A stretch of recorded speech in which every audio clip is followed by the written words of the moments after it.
Ahora voy a pasar a la cápsula número 2, a la parte 2 de esta presentación, que se llama Productividad en el sector de la construcción. ¿Ya? Vamos a hacer un contexto un poquito más general de la productividad. Ya les comenté un poco las acciones, ¿cierto? Lo que es la cámara y la CDT, y ahora voy a contar un poquito sobre la productividad.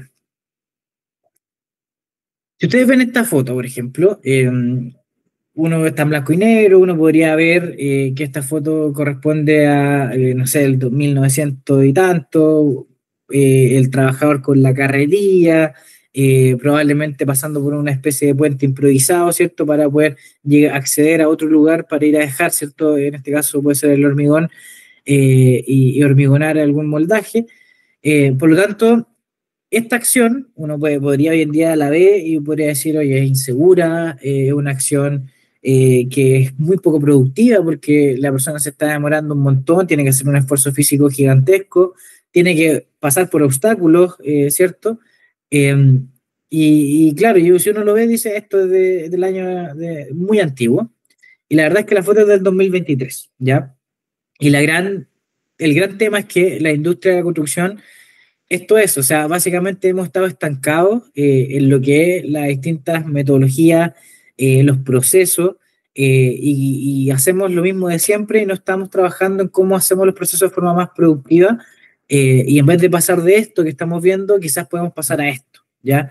Donde es el mismo proceso, la misma partida, solamente que en este caso no va a venir el trabajador, sino que el mismo trabajador va a estar manejando, operando alguna grúa donde se va a tomar, ¿cierto?, el prefabricado y se va a montar y no es necesario, ¿cierto?, perder tanto tiempo en los traslados de la carretilla, hormigonando, etcétera, etcétera. Todo eso viene listo de una fábrica, se hace el montaje y en menos de un día ya está montada la obra gruesa. Entonces, un poco la idea de lo que quiero transmitir con esta fotografía es que la industria de la construcción está estancada, pero que hay opciones hoy en día para poder mejorar la productividad del sector. Vuelvo, la situación es compleja, las magnitudes son complejas, aquí está un poquito más gráfico el tema de el edificio de 5 pisos, ¿cierto? Que en otros países hacen 15 pisos, mientras nosotros hacemos 10 pisos, pero la gran pregunta y lo que queremos resolver es qué entendemos por productividad, ¿ya?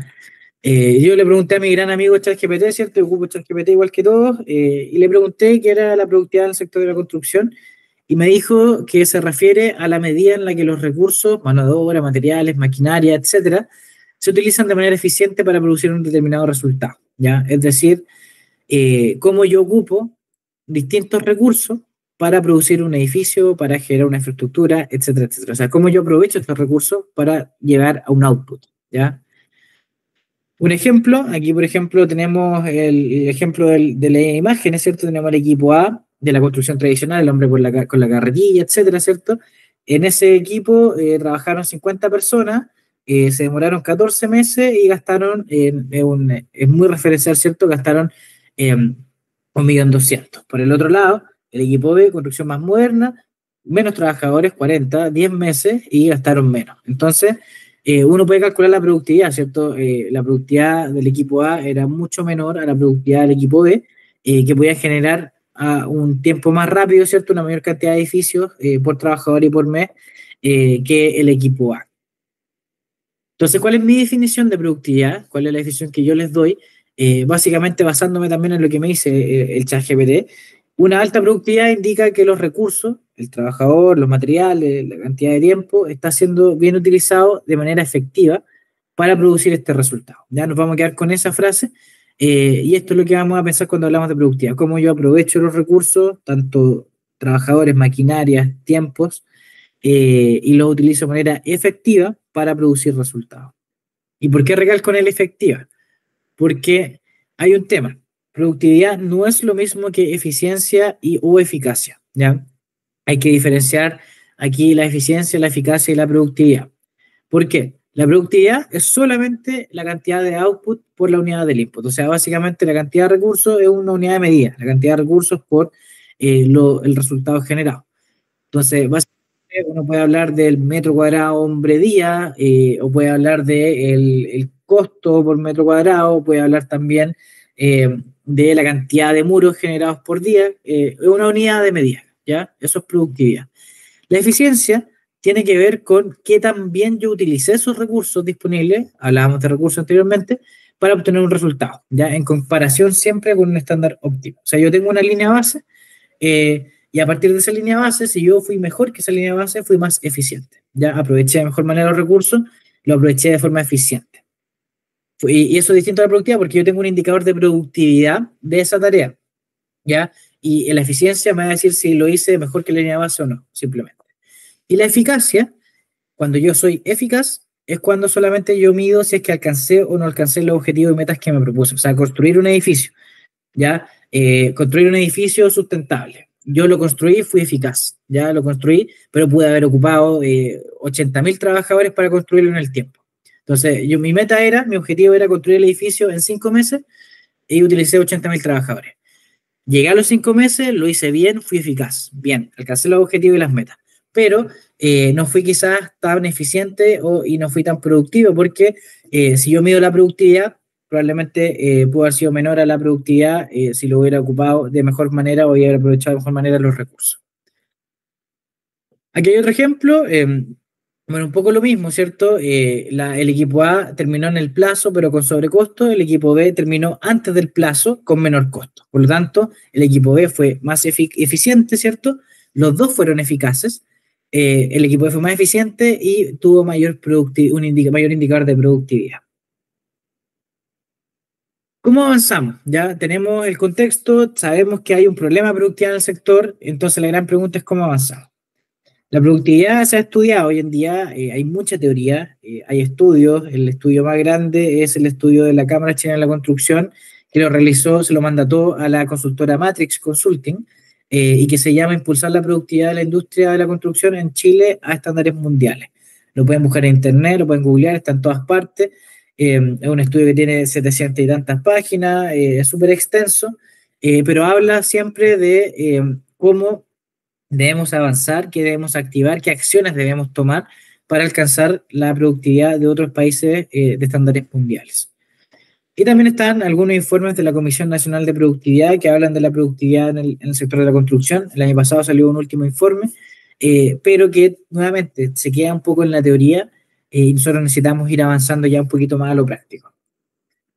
La productividad final de una obra se construye a través de una secuencia de factores a través de la cadena de valor. O sea, la productividad final de la obra es finalmente cuánto el indicador metro cuadrado persona día de todo el proyecto, pero está compuesto se mueve por distintos pasos. O sea, yo voy a tener una productividad en el diseño, ¿cierto?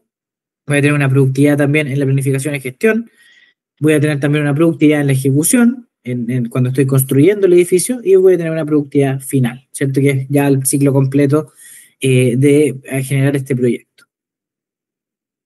Experiencias mundiales, ¿qué dice el estudio Matrix? Muestra que cuando los distintos países que hoy en día son referentes tuvieron una crisis, ya pasaron por crisis, pasaron por shocks, absorbieron estos shocks de manera que adoptaron y sus modelos operativos los adoptaron hacia la mejora de la productividad, buscando la ganancia en la productividad. Dijeron, oye, aquí hay un problema de productividad, vamos a incorporar nuevas soluciones para poder mejorar la productividad. Siempre se pensaron en mejorar productividad, ese era su objetivo final. ¿Cómo lo hicieron? Por ejemplo, Australia tenía un problema de altos costos de mano de obra, impulsaron la prefabricación y llegaron a estándares internacionales que hoy en día son referentes. En Singapur tenían mucha dependencia de mano de obra extranjera, que estaba poco capacitada, y para revertir eso incluyeron la productividad como una prioridad nacional en la industria de la construcción y empezaron a trabajar en distintas soluciones para mejorar productividad, lo cual llevó a poder solucionar el problema de la escasez de mano de obra. Suecia, por ejemplo, también sufría escasez de mano de obra especializada, principalmente en los temas de carpintería, y esa escasez impulsó el desarrollo de la prefabricación en madera, ¿ya? Entonces, pasaron por distintos shocks, las distintos referentes, y así como nosotros hoy en día estamos pasando por un shock, tenemos la oportunidad de poder avanzar en distintos temas de productividad para poder llegar quizás a un estándar como estos países referentes. El informe de Matrix nos dice que para dar el salto en productividad ya nos señalan 9 palancas a nivel país. Ya nos dice que tenemos que activar estas 9 palancas a nivel país, a nivel sector y a nivel empresa. Hay distintas palancas que pueden ser acciones, pueden ser temas que tenemos que concentrarnos en trabajar y en mejorar para que podamos seguir avanzando en productividad y alcanzar estos estándares mundiales. A nivel empresa, Matrix dice que hay que trabajar en lo que es la excelencia en la cadena de valor, lo que es la integración y la colaboración, lo que es la digitalización y lo que es la industrialización. Oh, sorpresa, es los temas, ¿cierto?, en los que estamos como Cámara hoy en día trabajando e impulsando a través de las distintas comisiones de productividad o la CDT. Las palancas al alcance del sector tienen que ver con cómo propiciamos la adopción de tecnología y el desarrollo de los proveedores, o sea, cómo hacemos que haya más oferta de proveedores que mejoran la productividad de los proyectos, y cómo impulsamos la adopción de nuevas tecnologías y rompemos la barrera, ¿cierto?, de lo tradicional. También habla un poco del marco para la sostenibilidad, siempre enfocándonos en la sostenibilidad. Como les dije, la Cámara se enfoca en la sostenibilidad y la sostenibilidad tiene distintas patitas que se llaman finalmente y lo hacen llamarse sostenibilidad del sector. Y finalmente el desarrollo de competencias clave, que tiene que ver con desarrollar competencias o mano de obra especializada, ¿cierto?, para el sector. Y finalmente, palanca al alcance del país, cuando uno ya se imagina Chile, ¿cierto?, a nivel nacional, tenemos que apoyarnos e impulsar la formación de capital humano de excelencia, aquí ya hablar de las institucionalidades, de las universidades, etcétera, etcétera, y también de las regulaciones, las normativas, ¿cierto? Ya a nivel país uno ya piensa en las leyes, las normativas que me impactan o que me inhabilitan desarrollar nuevas cosas o no, dependiendo del tipo de proyecto. Eso es un poco los temas de productividad, el resumen de lo que es la productividad del sector, de la importancia de las distintas palancas que nos hablan los estudios, ¿cierto? Y que estamos en una fase de transición desde la teoría, desde lo que hay que activar, ¿cierto? Lo que deberíamos hacer, a empezar a ejecutar ciertas cosas en distintos temas. Principalmente en las cápsulas que vienen vamos a trabajar un poco lo que son los temas de industrialización, ya que es lo que vemos acá, y los temas de digitalización en otras cápsulas e integración temprana.